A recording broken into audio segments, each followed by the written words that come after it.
Hey everyone, this is Lindsay, and in this episode we're really going to talk about where to land your tiny home. One of the biggest questions out of my top 4 questions: who's going to build my tiny home? How am I going to pay for my tiny home? Is my tiny home going to be certified? And where am I going to land my tiny home?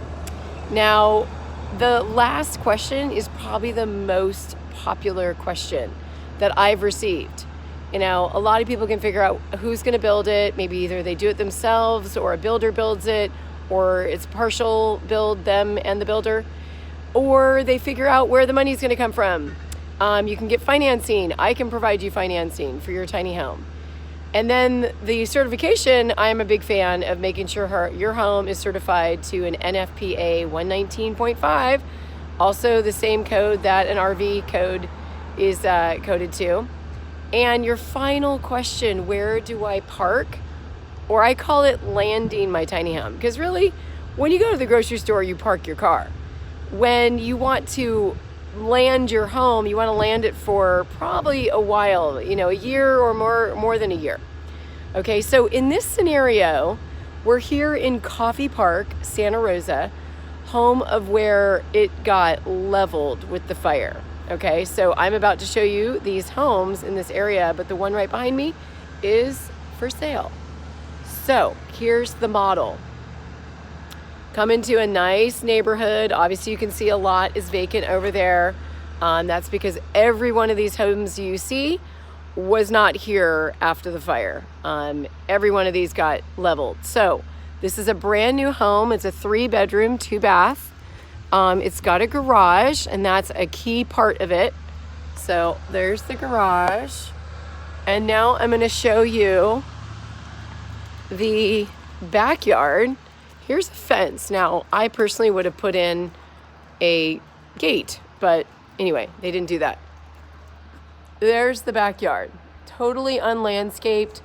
Perfect scenario to put a tiny home back there, because in the city of Santa Rosa, because of so much fires, because they have one of the largest homeless encampments in the state of California, they need solutions. And so they passed the emergency permitting ordinance that allows for a movable tiny home in a backyard for up to 5 years. Okay, now hopefully during that 5 years time frame, we'll be able to extend that to probably permanent.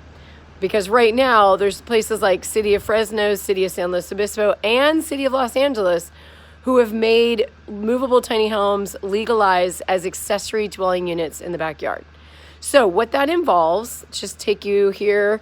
There is a water spigot. Obviously, I'm not in the backyard. There's probably water spigots back there.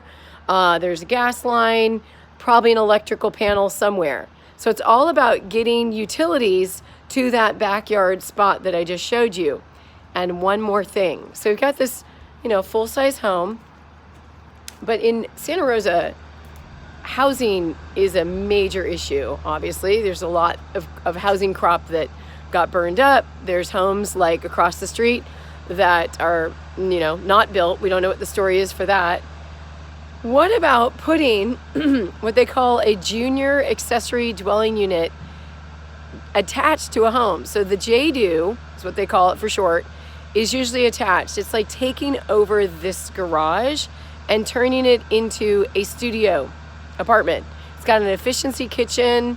And then in the backyard, we've got the tiny home, the movable tiny home. And that can house, a family. It can house 2 people, you name it. So meanwhile, we've got the house, the JDU, and the tiny home in the backyard. So the next step is to really figure out what are the numbers to purchasing this, to renting the JDU out, as well as the unit in the back, and making this an affordable, I call it the fast affordable housing method. Okay, so this way we don't use taxpayer dollars and build giant apartment complexes that take years and years to get built. Even some of them, many of them in the San Francisco Bay Area have been touted that they're going to be built, and out of like thousands upon thousands that were projected to be built, I think only 300 have been built. So that is a really challenging thing when you've got an area that's under a housing crisis. So that's the plan. The next step is to really crunch the numbers and see what this will generate. So be staying tuned. This is part 1 of fast affordable housing. Take a look for part 2. All right, you guys, thank you so much for subscribing. This is the kind of information that I really want to dive into, is this whole let's find a way to fix this ourselves. It's a free market. There's opportunities to transform homes into beautiful living spaces that can definitely be accessible for multi-generational, or maybe the homeowners of this home would then end up, having someone live in the backyard so they can help with the mortgage. All kinds of options. In this model, it may be that a group of investors buy this home and use it as a rental property. And now, instead of just being full-on capitalists, we can be social capitalists. We can be thinking about other people out there. So that's the plan for fast affordable housing, you guys. Let me know in the comments what you think. If you're interested, we are looking for investors to be a part of this movement. And we're really going to be looking in areas that already are legal. So and helping, of course, encourage the ones that aren't legal yet to become legal. Like the county of Sonoma is not yet legal yet for movable tiny homes, but city of Santa Rosa at least has this emergency opportunity. And then there's Fresno, San Luis Obispo in LA. They figured it out, so can we. Bye, you guys. Have a good one.